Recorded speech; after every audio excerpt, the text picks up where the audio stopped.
দেখুন, যে জল্পনা গত কয়েকদিন ধরে তৈরি হচ্ছিল যে প্রতিকুর রহমান সিপিএম ছেড়ে কি তৃণমূলে যোগদান করতে চলেছেন, কিছুক্ষণ আগেই দেখা গেল আমতলায় অভিষেক বন্দ্যোপাধ্যায়ের সঙ্গে বৈঠকে যোগ দিতে এসেছেন প্রতিকুর রহমান। সিপিএম শিবিরে একেবারে ধাক্কা দিয়ে তারপরে কি জোড়া ফুলের হাত ধরতে চলেছেন এবার প্রতিকুর রহমান। ঠিক এই মুহূর্তে কি খবর রয়েছে জানবো। আমাদের সঙ্গে রয়েছেন আমাদের প্রতিনিধি কৃষ্ণেন্দু অধিকারী, কিন্তু এই মুহূর্তে ছবি দেখুন।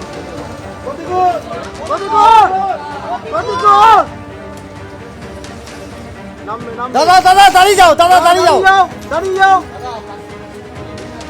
দাদা দাঁড়িয়ে যাও, দাদা দাঁড়িয়ে যাও। ছোট গাড়িটা পেছনে করো, ছোট গাড়িটা পেছনে করো।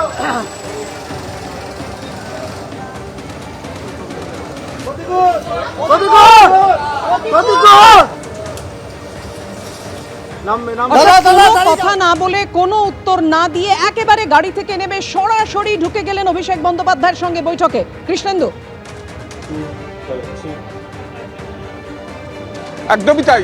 আমরা যেখানে দাঁড়িয়ে আছি অভিষেক বন্দ্যোপাধ্যায়ের কার্যালয়, তুমি দেখতে পাচ্ছ গ্লোসাইন আছে এবং সেখানে সাংসদ অভিষেক বন্দ্যোপাধ্যায়ের কার্যালয়, এবং সেই কার্যালয়ে আজকে অভিষেক বন্দ্যোপাধ্যায় 12:30টার পর এসে পৌঁছন। দলীয় কর্মীদের সঙ্গে বৈঠক করছিলেন। একটা জল্পনা ছিলই যে বিগত কয়েকদিন ধরে প্রতিকুর রহমানের যা বক্তব্য এবং তার যা নির্যাস, তাতে একটা সময়ের অপেক্ষা ছিল তৃণমূলে যোগদান। অবশেষে সেই জল্পনার অবসান। 4:10 নাগাদ অভিষেক বন্দ্যোপাধ্যায় এখানে থাকাকালীন প্রতিকুর রহমান এসে পৌঁছন, এবং যেটা সূত্রপাত বা তৃণমূল সূত্রে জানা যাচ্ছে অনেক আগেই তার এসে পৌঁছানোর কথা ছিল। অভিষেক বন্দ্যোপাধ্যায় বৈঠক করছিলেন, তাকে ওয়েট করতে বলা হয়, তারপর ডেকে নেওয়া হয়, এবং আপাতত যা খবর পাওয়া যাচ্ছে এই যে কার্যালয়, সেই কার্যালয়ের ভেতর অভিষেক বন্দ্যোপাধ্যায় তার সঙ্গে কথা বলছেন, এবং এই ভেতরেই তার জয়েনিং বা তৃণমূলে যোগদানের পর্বটা হবে। এবং তারপর এখানে যে পুলিশ প্রহরা রয়েছে দেখতে পাচ্ছ, সেই পুলিশি প্রহরায় অভিষেক বন্দ্যোপাধ্যায় এবং প্রতিকুর রহমান এখানে বাইরে বেরিয়ে আসবেন এবং তাদের বক্তব্য রাখবেন।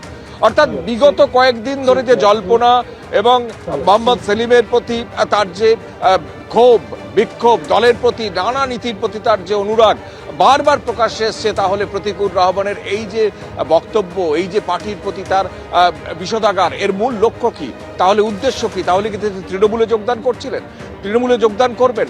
এই বিষয়টা কিন্তু খোলসা করেননি প্রতিকুর রহমান।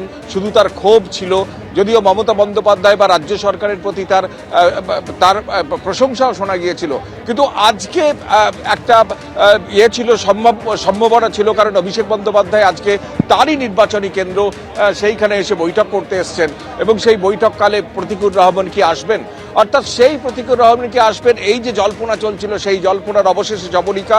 এবং তাৎপর্যপূর্ণভাবে অভিষেক বন্দ্যোপাধ্যায়ের বিরুদ্ধে 2024 সালে এই ডায়মন্ড হারবার লোকসভা কেন্দ্রে প্রতিকুর রহমানই কিন্তু বামফ্রন্টের প্রার্থী ছিলেন, এবং প্রতিকুর রহমান এই বামফ্রন্টের প্রার্থী ছিলেন, অভিষেক বন্দ্যোপাধ্যায়ের কাছে পরাজিত হয়েছিলেন। সেই প্রতিকুর রহমান আজকে অভিষেক বন্দ্যোপাধ্যায়ের কাছে গেছেন।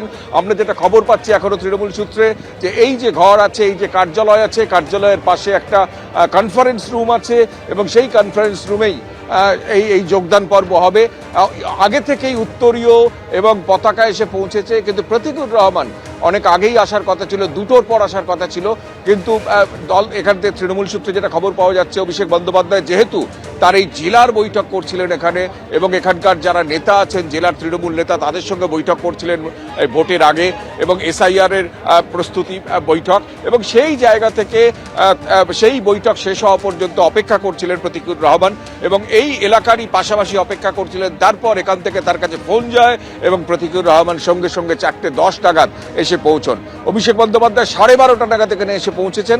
অর্থাৎ যে জল্পনা এতদিন ছিল যে বাম নেতা এবং তিনি রাজ্য কমিটি থেকে পদত্যাগ করেছেন, মোহাম্মদ সেলিমের কাছে পদত্যাগপত্র পাঠিয়েছেন, বামফ্রন্টের মূলত মোহাম্মদ সেলিম এবং কতিপয় নেতার বিরুদ্ধে তার ক্ষোভ ছিল, সেই ক্ষোভ বারবার উগরে দিচ্ছিলেন সংবাদ মাধ্যমে।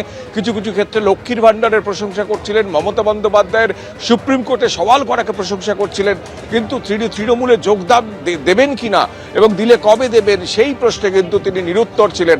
এবং যেটা সূত্রপাত পথ জানা যাচ্ছে, সেই সম্ভাবনা যদিও তৈরি হয়েছিল, কিন্তু সেই বিষয়ে বক্তব্য রাখতে তাকে বারণ করা হয়েছিল, এবং আজকে একদম যে ছবি প্রকাশ্যে এসছে তাতে এটা স্পষ্ট, তার তৃণমূলে যোগদান শুধু সময়ের অপেক্ষা। এই যে আমরা আরও একবার ছবিটা দেখাতে বলবো আমাদের ক্যামেরা পার্সন সন্দীপকে, সেই সন্দীপ দেখাচ্ছে সেই ছবি, যে অভিষেক বন্দ্যোপাধ্যায়ের যে সাংসদ কার্যালয়, যে কার্যালয়ে অধিকাংশ সময় বৈঠক করেন অভিষেক বন্দ্যোপাধ্যায়, আজকেও 12:30টার পর থেকে টানা বৈঠক করেছেন, সেই জায়গায় এখানে এসে আচমকাই দুটো গাড়ি এসে দাঁড়ায় এবং যেই গাড়িতে তৃণমূলেরও কয়েকজন ছিলেন বলে মনে করা হচ্ছে এবং তারা প্রতীকুর রহমানকে নিয়ে অভিষেক বন্দ্যোপাধ্যায়ের ঘরের দিকে যান, যে ঘরে বসে আছেন, এবং সেখানে আপাতত তার সঙ্গে বৈঠক হচ্ছে। এবিপি আনন্দ, এগিয়ে থাকে, এগিয়ে রাখে।